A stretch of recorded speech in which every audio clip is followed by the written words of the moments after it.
अस्सलाम वालेकुम दोस्तों, उम्मीद करते हैं आप सब खैरियत से होंगे। To welcome you all to the IELTS। So आज की वीडियो बेसिकली उन सब लोगों के लिए है जिनको लगता है कि उनको ज़िंदगी में बहुत दुख फेस किए, उन्होंने बहुत तकलीफ़ें बर्दाश्त की हैं, एडवर्सिटीज़, रिजेक्शंस और ये सब चीज़ें फेस की, इनके दिल बड़े टूटे हैं और वो उस चीज़ से बाहर नहीं आ पा रहे। तो अगर आप भी ऐसे इंडिविजुअल हैं या आपका कोई दोस्त है या कोई आपके करीब में ऐसा है जिसके साथ ये सिचुएशन हुई है, वो अपने आप को रिकवर नहीं कर पा रहे, तो then do share this video with them, सिर्फ उनके बेनिफिट के लिए। तो आपको मैं समझाता हूँ कि क्यों आपके दुख, आपके दर्द, आपका पेन आपकी सबसे बड़ी स्ट्रेंथ है। आपको बस स्टे ट्यून रहे, आपको मैं भी समझाता हूँ क्यों आपका सबसे बड़ा एसेट आपका पेन है, आपका एहसास सबसे बड़ा आपका दुख है, गम है, और क्यों आपको उन्हें वेलकम करना चाहिए और उनको एक मीनिंगफुल वे में यूटिलाइज करना चाहिए। आपने अंडा देखा है, छोटा सा, कभी बड़ा सा, डिफरेंट कलर्स में भी आ जाता है कभी कभी।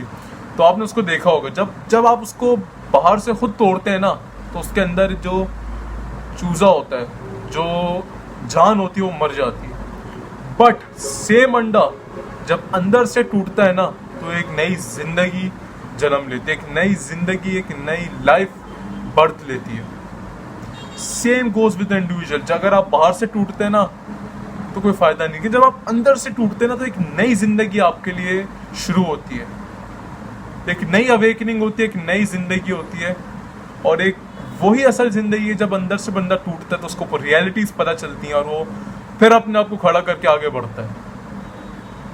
तो अगर आप भी अंदर से टूटे हैं तो ये आपके लिए बेनिफिशियल है, आपकी जिंदगी, एक नई जिंदगी आपके लिए आई है, उस अंडे, उस बच्चे की तरह जिसने खुद स्ट्रगल की है, खुद टूटा है और अब वो जिंदगी को एंजॉय करने के लिए आगे बढ़ रहा है। तो आपके साथ भी अगर आपके साथ कुछ ऐसा हुआ है तो I can relate with it. तो मेरे हिसाब से आप उस चीज़ को ज़ाया ना करें और उसको एक ऐसे मीनिंगफुल वे में यूटिलाइज करें कि दुनिया बोले नहीं यार, बड़ा पेनफुल, बड़ा स्ट्रगल था इसका, लेकिन बंदे ने हार नहीं मानी, बंदा कुछ कर गया। सो चॉइस आपकी है, stay with the same position या कुछ कर जाए। तो बी लाइक एग, जब अंदर से टूटे तो कुछ बाहर करके ही निकले। सो आई होप आपको थोड़ा बहुत होप मिली होगी, इंस्पिरेशन मिली होगी, क्योंकि हम सबका आई थिंक इट्स ऑब्लिगेशन, हमारा एक फ़र्ज़ है कि जो ऐसे लोग हैं उनकी इंस्पिरेशन बने, उनको मोटिवेशन दें, उनके लिए होप करें, उनकी उम्मीद का ज़रिया बने। क्योंकि the society we live in is, यहाँ पे आपकी उम्मीद लेने वाला, आपके साथ मोटिवेशन, आप क्रिटिसाइज करने वाले बहुत मिलेंगे।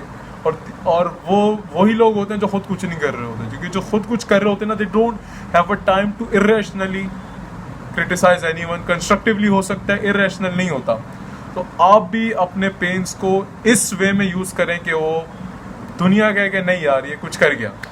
सो बी लाइक द वन जो कुछ कर जाता है, रादर देन के बैठे रहें। Thank you. I hope you liked the video. Stay tuned with the IELTS. And thank you. Allah Hafiz. Take care.